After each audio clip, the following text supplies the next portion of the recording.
প্রধানমন্ত্রীও ভুল করতে পারেন। প্রধানমন্ত্রী এই মাননীয় সংসদে দাঁড়িয়ে বক্তব্য দেওয়ার সময় স্লিপ অফ টাং হয়েছেন, উনি তার ভুল শুধরিয়েছেন। আমরা তো গণতন্ত্রের দিকে যেতে যাচ্ছি, আমরা কোনো ফ্যাসিবাদের দিকে আবার যেতে চাচ্ছি না। লেট মি সে, আমাদের বলতে দিন। আপনার ফ্যাসিস্টের কথা বলেন, ফ্যাসিস্টের আচরণ তো আপনাদের কাছ থেকে আসছে। No, you must allow us please. মাননীয় স্পিকার, আপনার জন্য 2 মিনিট। আমরা এই সংসদকে কার্যকর করার জন্য উভয় পক্ষে একটা সম্মতিতে এসেছি। এই সংসদে কোনো অসত্য বাক্য উত্থাপন করা হোক বা এমন কথা বলা না হোক যেই কথায় আমাদের মান সম্মান হানি হয়, সংসদ নেতাকে কটূক্তি করা হয়। এ বিষয়ে আজকে নতুন প্রজন্মের জুলাই আন্দোলনের নেতা, উনি আমাদের নোয়াখালী অঞ্চলের মাননীয় সংসদ সদস্য, উনি একটি বক্তব্য রেখেছেন। এটাতে আমরা খুবই ক্ষুব্ধ, কারণ আমাদের নেতা উড়ে এসে নাই। শহীদ প্রেসিডেন্ট জিয়াউর রহমানের সন্তান, দেশ নেত্রী বেগম খালেদা জিয়ার সন্তান।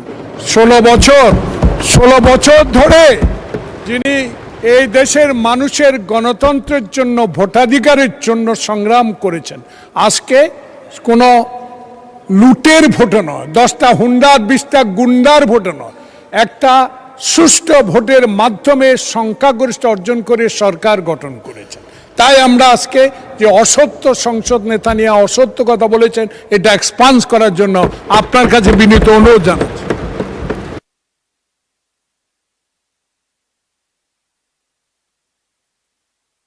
মাননীয় বিরোধী দলীয় চিফ হুইপ, আমরা আসলে বিতর্কে যেতে চাচ্ছি না। একটা বক্তব্যের প্রেক্ষিতে উনি বক্তব্য দিয়েছেন। আমরা আসলে এভাবে চললে তো সংসদ। আচ্ছা, 1 মিনিট আপনাকে সময় দেয়া হলো।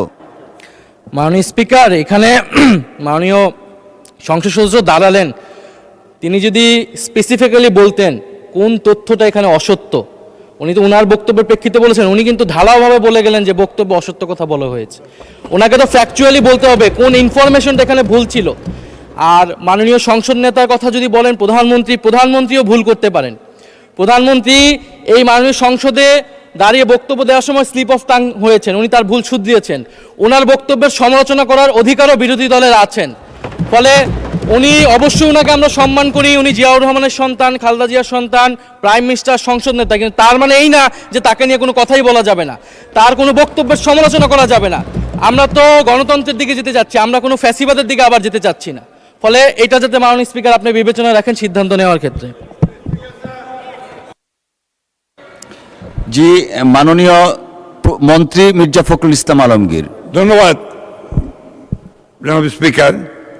আমাদের মাননীয় ডেপুটি দুঃখিত বিরোধী দলের হুইপ, যে চিফ হুইপ যে কথাটা বললেন, আমার মনে হয় সত্য নয়, সঠিক নয়। কারণ আমাদের মাননীয় সংসদ সদস্য যে বক্তব্য দিয়েছেন, বিরোধী দলের, সেই বক্তব্যের মধ্যে তিনি সুনির্দিষ্টভাবেই বলেছেন যে আমাদের সংসদ নেতা প্রধানমন্ত্রী তিনি অসত্য বক্তব্য দিয়েছেন। এটারই আপনার আমাদের মাননীয় সংসদ সদস্য জয়নাল আবেদীন এটা পয়েন্ট আউট করেছেন। প্লিজ লেট মি সে, আমাদের বলতে দিন। আপনার ফ্যাসিস্টের কথা বলেন, ফ্যাসিস্টের আচরণ তো আপনাদের কাছ থেকে আসছে। No, you must allow us please, you must allow us to speak. আমি কথা বলছি, আপনারা যখন কথা বলছে, আমরা কেউ কথা বলিনি। মাননীয় মন্ত্রী এদিকে কথা বলেন, অ্যাড্রেস করে প্লিজ। এটা হবে পার্লামেন্টে, এটা হয়। জি জি জি, আমি আপনাকে যেটুকু অনুরোধ করতে চাই, যে অংশটুকু অসত্য আছে সেই অংশটুকু দয়া করে আপনি এক্সপাঞ্জ করবেন। কারণ আমাদের সংসদ নেতার বক্তব্য সম্পর্কে কোনো অসত্য বক্তব্য এখানে মেনে নেওয়া যাবে না মাননীয় স্পিকার। ধন্যবাদ।